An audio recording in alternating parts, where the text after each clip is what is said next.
Katika Agano Jipya, si tu tunasherehekea kukumbuka kwamba Mungu aliwatoa taifa la Israeli utumwani kwenye nchi ya Misri. Leo hii sisi hatujaenda utumwani katika nchi ya Misri, lakini tulikuwa watumwa katika dhambi. Kwa hiyo Mungu anamtoa mwanae, mwanakondoo wa Pasaka, mwanakondoo kwa ajili ya Pasaka, ili aweze kututoa katika utumwa wa dhambi, kutoka katika kifungo cha dhambi, kutoka katika magereza ya nguvu za giza.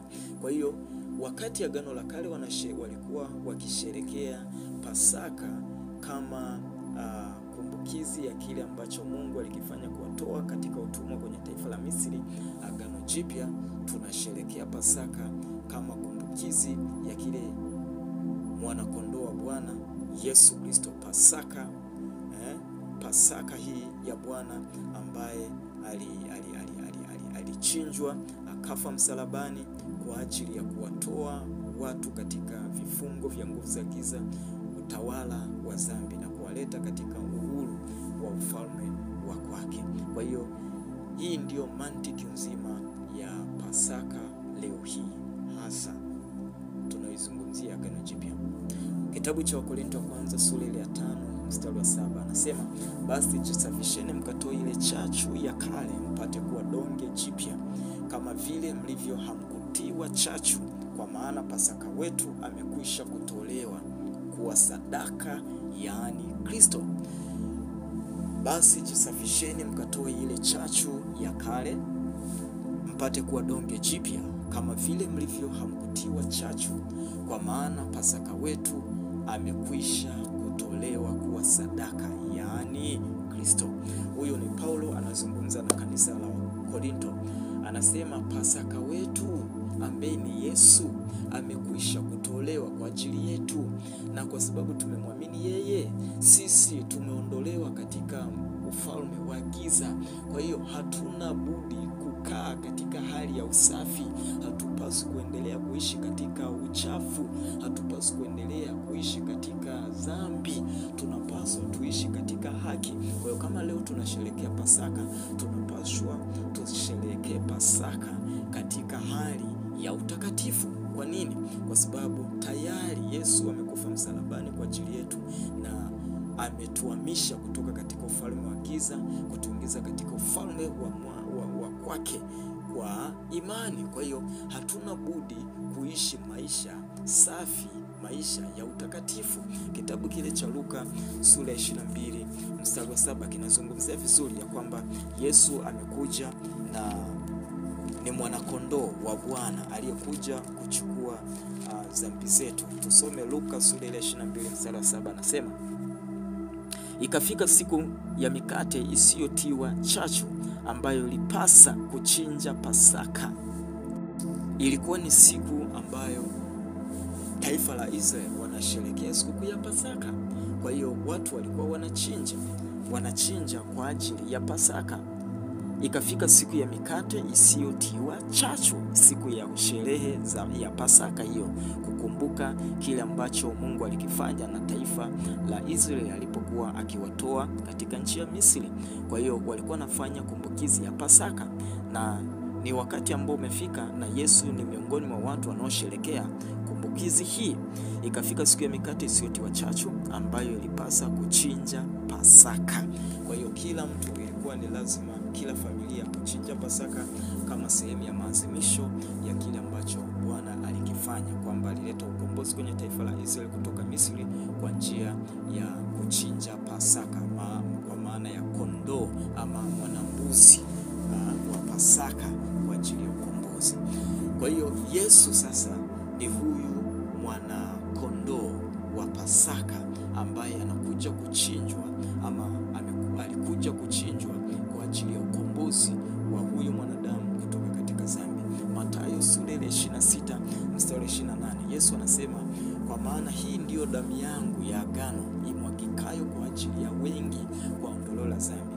Huu ni wakati ambao Yesu bado hajaenda msalabani, lakini anazungumza kinabii walipokuwa wakishiriki ushirika mtakatifu wa meza ya Bwana katika Pasaka ile, wakifanya kumbukizi. Wakati ule hata katika akili za wanafunzi, ndio maana Yesu ilibidi aanze kuwapa mafunuo ya kile ambacho wanakifanya, kwamba hawasherekei tena Pasaka ya kumbukizi ya Pasaka kwa maana ya kile kilichotokea Misri, kwamba walikombolewa kama taifa la Israeli, lakini wanashiriki meza ile takatifu, wanashiriki damu na mkate ule kama viwakilishi kinabii juu ya kile ambacho Yesu muda si mrefu anakwenda kukifanya, ama muda mfupi ujao. Wakati ule sasa anakwenda kukifanya msalabani, kwamba anaenda kumwaga damu yake kwa ajili ya ukombozi wa watu wengi kutoka katika dhambi. Kwa hiyo Yesu alikuwa anazungumza kinabii katika kusanyiko lile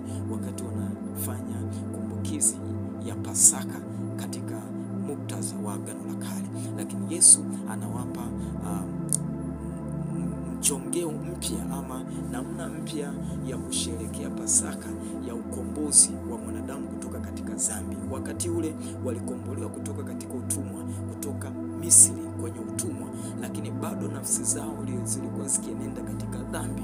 Sasa Mungu anaona ni vyema kukamilisha mpango huo kumkomboa mwanadamu kwa kumleta Yesu ambaye anakuja kumuondoa huyu mwanadamu kutoka katika nguvu za giza, kumleta katika ufalme wa kwake, ufalme wa haki.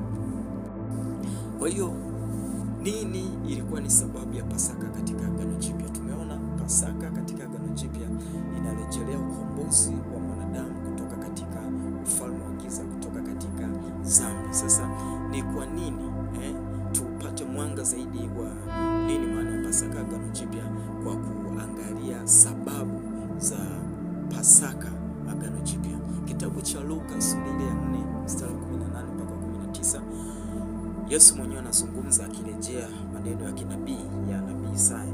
Roho wa Bwana yu juu yangu, kwa maana amenitia mafuta kuwahubiri maskini habari njema, amenituma kuwatangazia wafungwa kufunguliwa kwao, na vipofu kupata kuona tena, kuwaacha huru waliosetwa, na kutangaza mwaka wa Bwana uliokubalika.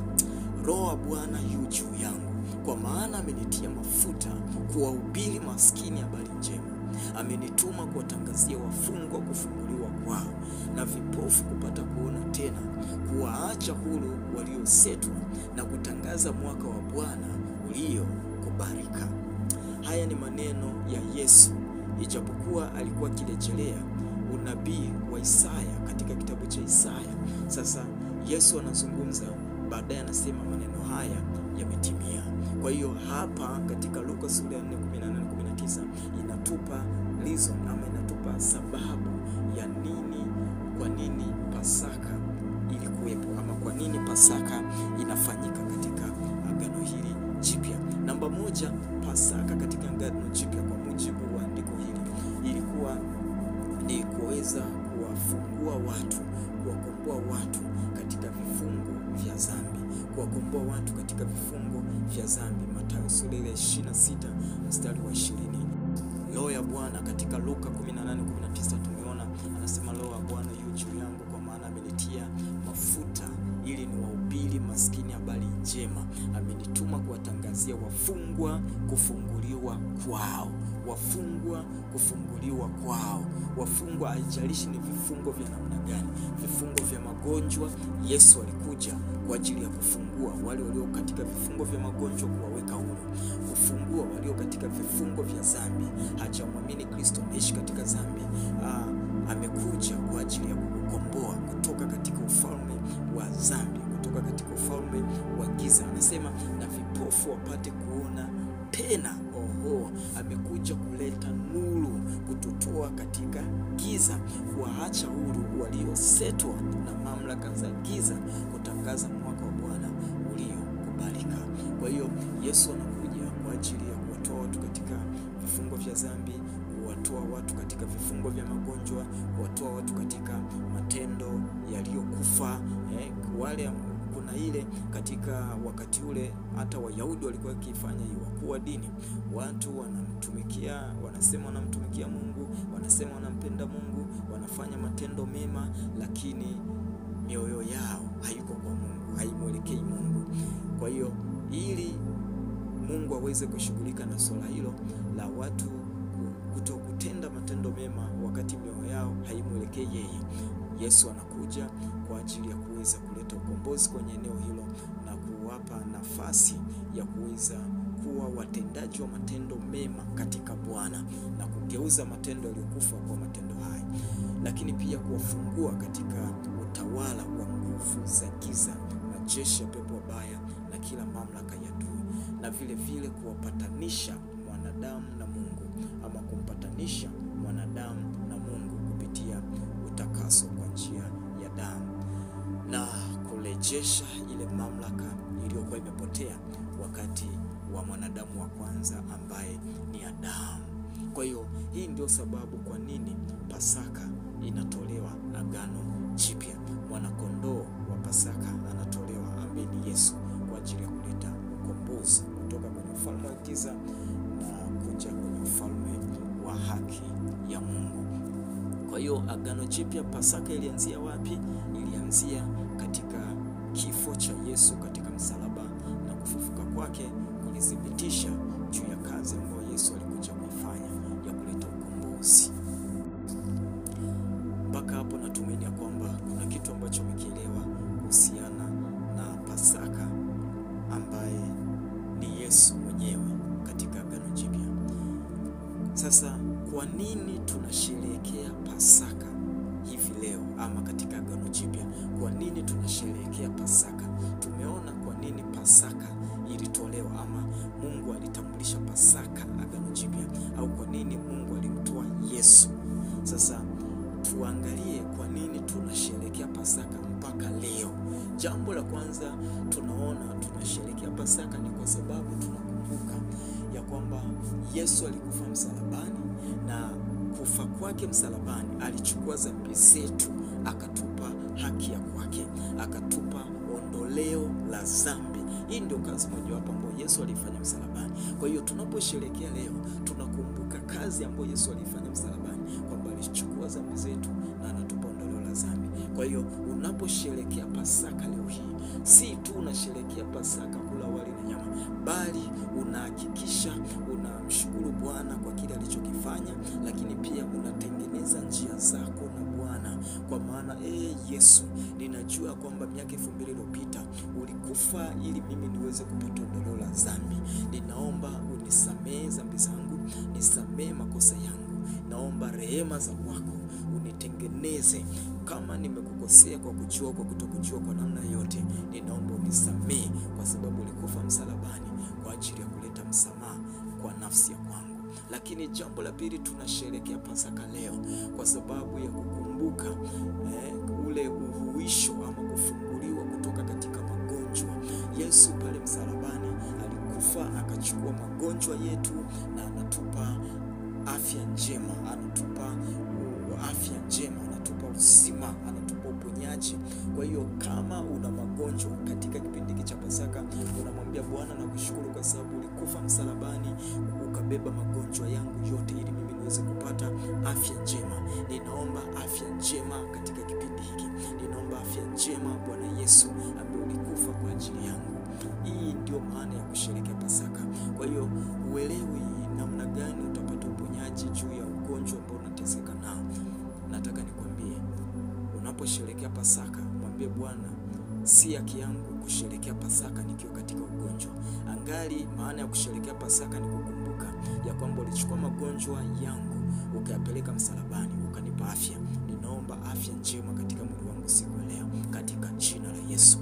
Jambo lingine, tunasherehekea Pasaka leo kwa sababu ya kukumbuka kufunguliwa kutoka katika vifungo vya giza.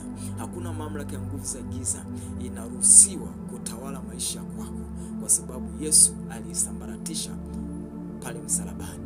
Kwa hiyo unaposherehekea Pasaka, haupaswi kusherehekea Pasaka ukiwa chini ya mgandamizo wa mamlaka za nguvu za giza. Mwambie Bwana, Yesu ulikufa msalabani na ukanipa mamlaka. Kila mamlaka ya giza inayotesa maisha yangu, inatesa familia yangu, inatesa eneo lolote la maisha kwangu, ninaipiga katika jina lako Yesu, jina lipitalo majina yote, aliyeshinda zaidi ya miaka 2000. Hii ndio maana ya kusherehekea Pasaka.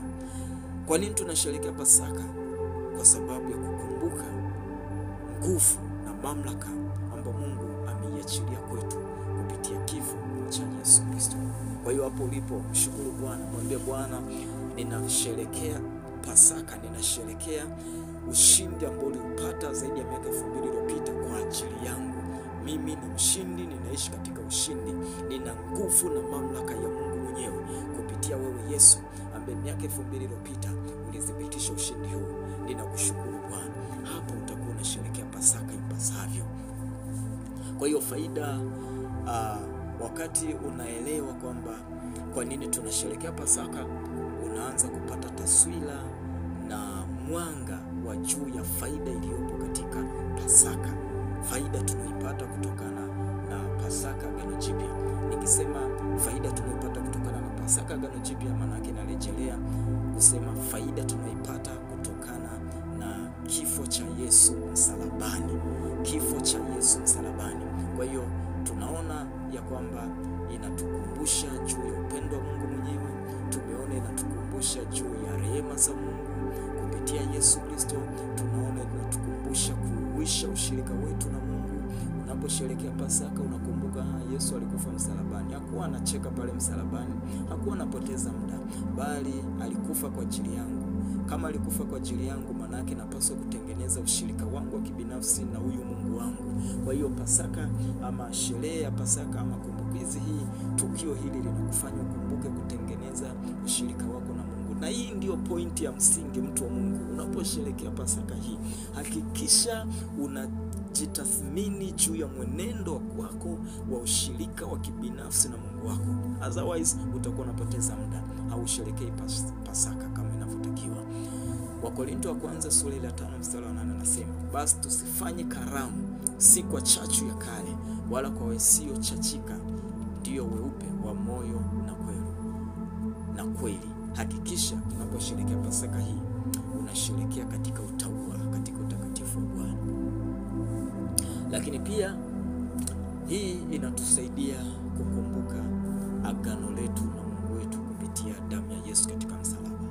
Agano la kuwa wana kupitia damu ya Yesu. Tumekombolewa kwa damu ya Yesu na tumefanywa kuwa wana wa Mungu kwa njia ya msalaba. Kwa hiyo inatukumbusha sisi wa Kristo kwamba tu moja kwa kumwamini Kristo, tu moja na Kristo. Tunapaswa tuishi kama Kristo anavyotaka. Lakini vile vile inatukumbusha sisi kama jamii ya waaminio kuwa wamoja katika mwili wa Kristo. Leo hii kumekuwa na machafuko mengi ndani ya makanisa, si tena nje ya makanisa. Dini na dini, watu na watu, ni magomvi, ni kusemana, ni kuleta mitafaruku ya hapa na pale, kuchafuana na kadhalika. Lakini hivi vyote si mpango wa Mungu, wala Yesu kufa msalabani kwa ajili ya hivi, ya kuleta matengano na mabishano na mashindano. Alichokileta ni umoja. Yeyote anayemwamini Kristo anakuwa katika familia ya Mungu, familia ya Mungu kupitia Kristo. Kwa maana hiyo anapaswa aishi katika usawa na umoja kama sehemu ya kiungo katika familia ya Kristo ama katika kanisa ambao ni mwili wa Kristo. Kwa hiyo Pasaka hii itukumbushe sisi wa Kristo kuishi pamoja, itukumbushe kuwa wamoja katika mwili wa Kristo. Lakini pia inatukumbusha kutenda matendo yaliyo mema. Hatukuokolewa ili tuishi katika mwenendo wa uovu na matendo maovu, bali tutende matendo hai yenye kumtukuza Mungu. Na inatukumbusha juu ya wajibu wetu katika Mungu kwamba tumeokolewa na Bwana Yesu pale msalabani kwa njia ya gharama ya damu katika msalaba. Kwa hiyo tunapaswa tufanye nini? Tumwabudu, kama ambavyo katika kitabu cha Kutoka kule Mungu anawaambia wasiabudu miungu mingine, wamwabudu yeye, kwa sababu yeye amewatoa katika nchi ya Misri. Moja ya reason ya kwamba yeye ni Mungu wao. Kwa hiyo na sisi, Mungu ni baba yetu, tunapaswa tumwabudu yeye tu, maana kwa gharama ya damu alikufa msalabani ili sisi tuweze kuokolewa. Kwa hiyo unaposherehekea Pasaka, haya machache ya kusaidia kuweza kupambanua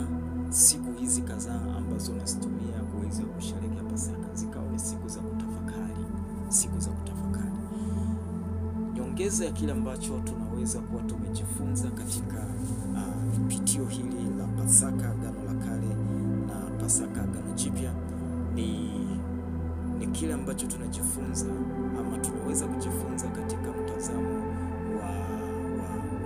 wa Wayahudi, mtazamo wa Pasaka wa Wayahudi ama mtazamo wa Wayahudi juu ya Pasaka, wakati Yesu anashiriki Pasaka pia, ama kabla ya Yesu kuweza kufa msalabani kwa ajili yetu.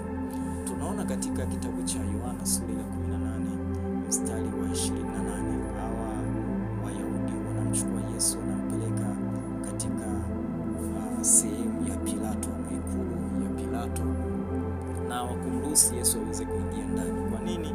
Kwa sababu walikuwa wanaogopa kunajisika, kwa sababu walikuwa wameshajiandaa kwa ajili ya kula Pasaka. Sasa wao walimchukulia Yesu kama ni mtu ambaye hajatakasika, wakamchukulia Yesu kama mtu najisi, mtu ambaye ni mchafu, mtu mwenye dhambi, hafai mbele za Mungu, ambaye wao wanajua na maabudu. Lakini wasijue kwamba huyu ambaye wanamuona kuwa ni najisi na hapaswi kuingia katika eneo la kushiriki kumbukizi ya Pasaka, lakini hawakujua kwamba ndio yeye ambaye ni Pasaka, na anaenda kudhibitisha hilo muda sio mrefu kwa njia ya msalaba, ili kuweza kuleta ukombozi kwa yeyote atakayemwamini. Walikuwa wakifanya matukio ambayo wao wenyewe hawakuelewa. Moja ya tukio lingine ambalo walilifanya ni kufungulia mfungwa anaitwa Baraba badala ya Yesu. Wakaona kwa sababu katika kusherehekea kwa Pasaka walikuwa wanamfungulia mfungwa mmoja ili kukumbuka kwamba Yesu tulitolewa kutoka katika utumwa, ama tulikombolewa kutoka katika utumwa, kutoka katika kifungo katika taifa la Misri. Kwa hiyo wanamfungua mfungwa mmoja kama sehemu ya ibada ya kukumbuka kile ambacho kilitokea wakati ule wa Agano la Kale. Lakini wakati huu wanamfungulia Baraba na Yesu wanapiga kelele asulubiwe, wasijue ya kwamba wanachokifanya ni kitu ambacho ni prophetic, ni tukio la kinabii. Ni Yesu huyu ndio amekuja ili kufanya yule ambaye yuko kifungoni aweze kupata uhuru. Kwa hiyo Yesu akafanyika kuwa ni sehemu ya watu kuweza kuwa huru. Kwa hiyo wakati hao wanamfungua Baraba na wanahisi wanamkomoa Yesu na wanamtoa Baraba kuwa huru, kumbe wanathibitisha ama wanatembea katika unabii wa Isaya ya kwamba huyu anakuja kwa ajili ya kuwafungua watu kutoka katika magereza, walio katika magereza waliosetwa waweze kuwa huru. Kwa hiyo walikuwa wakifanya matukio ya kinabii bila wao wenyewe kujua, lakini ukweli wenyewe Yesu alikuja kwa ajili hiyo. Yohana sura ya 18 mstari wa 39 anasema, anazungumzia jinsi ambavyo hawa watu hawakuwa tayari kuweza kumfungua Yesu, na badala yake wakamfungua mtu mwingine ambaye alikuwa si wa haki, lakini wote waliyafanya wakiwa hawajui. Ile yalikuwa ni matukio ya kinabii juu ya kile ambacho Yesu anaenda kukifanya msalabani. Na hili tunalithibitisha katika kitabu cha Luka hapo ambapo tumeona Yesu akirejelea maneno ya nabii Isaya. Na tunaweza tukahitimisha kwa Waebrania sura ya 11 mstari 28 ambayo inatuonyesha kwamba Yesu ndiye mzaliwa wa kwanza wa Mungu kwa ajili ya ukombozi wa mwanadamu. Kwa Mungu, Yesu ni mzaliwa wa kwanza ambaye Mungu akamleta kwa ajili ya ukombozi wa mwanadamu. Na hivi leo tunakuwa huru kwa kumwamini Kristo. Kwa hiyo yoyote ambaye anampa Yesu maisha yake kuwa Bwana na Mwokozi wa maisha yake kwa njia ya imani, ukiamini, basi Yesu anafanyika kuwa ni sehemu ya maisha yako. Kwa hiyo leo hii wakati tunasherehekea Pasaka, lengo kubwa kwa yule ambaye amemwamini Kristo aweze kuimarisha ushirika wake, aweze kurejea katika njia na kukaa katika uwiano wa utakatifu wa Bwana. Lakini kwa yule ambaye hajamwamini Kristo, tunakumbuka Pasaka ama tunasherehekea Pasaka kuelezea kile ambacho Yesu alikifanya msalabani, na kama huyu mtu ataelewa, tutamsaidia kuelewa Yesu alichokifanya msalabani, basi atakuwa katika dira nzuri ya kuweza kumpokea huyo Yesu, na kile ambacho Yesu alikifanya zaidi ya miaka 2000 iliyopita kiweze kusilika kwake pia kwa imani. Nawe ambao unatazama video hii, ni wakati ambao unahitaji kuimarisha ushirika wako wa kibinafsi, na wewe ambaye hujaweza kuokoka, ni wakati ambao ni vyema kumpatia Yesu maisha yako. Ni rahisi sana, haigharimu kitu chochote, isipokuwa inagharimu tayari na kujitoa kwa ajili ya Kristo. Unaweza ukasema, nimeelewa vizuri mtumishi wa Mungu, toka umeanza kutupitisha katika Agano la Kale mpaka Agano Jipya juu ya uelewa katika Pasaka. Si tu tunasherehekea Pasaka, na mimi nataka niimarishe ushirika wangu wa kibinafsi na Mungu wangu. Nataka niombe na wewe, na kisha nitaomba na wewe ambaye uko tayari kumpa Yesu maisha yako, haujaokoka, ungetamani kuokoka. Sema, Bwana Yesu, niko mbele zako, ninakusihi nisaidie kwa Roho yako Mtakatifu, ya kwamba kwa rehema zako unirehemu na unitakase, nirejee kuwa na ushirika ulio imara wa kibinafsi na wewe Bwana. Nisaidie wakati huu naposherehekea Pasaka, uhalisia wa kile ulichokifanya zaidi ya miaka 2000 iliyopita msalabani ukawe hai kwenye maisha yangu, katika jina la Yesu. Wewe ambao hujaokoka, unaweza sasa ukafuatisha sala hii. Bwana Yesu, ninakuja mbele zako, ninatubu dhambi zangu, nikimaanisha kuziacha. Naomba msamaha wako, nirehemu na unitakase kwa damu yako, na kwa Roho Mtakatifu unisafishe. Nisaidie niweze kutembea na wewe katika safari yangu hii mpya ya maisha ya wokovu. Na mkata ibilisi na kazi zake zote, na kuhitaji wewe Bwana na Mwokozi wa maisha yangu. Amen. Baba, katika jina la Yesu, watu wako hawa, kuna huyu ambaye ameomba kuimarisha ushirika wake na wewe, na kuna huyu ambaye leo amekupa nafsi ya kwake utawale. Ninaomba Bwana uchukue nafasi ya kwanza, uachilie neema yako ya nguvu, afya, uponyaji, neema uliyoiachilia kwa njia ya msalaba ikasilike kwao. Ile kazi uliyoifanya zaidi ya miaka 2000 iliyopita ikawe halisi wanaposherehekea Pasaka siku hii, ni katika jina la Yesu Kristo.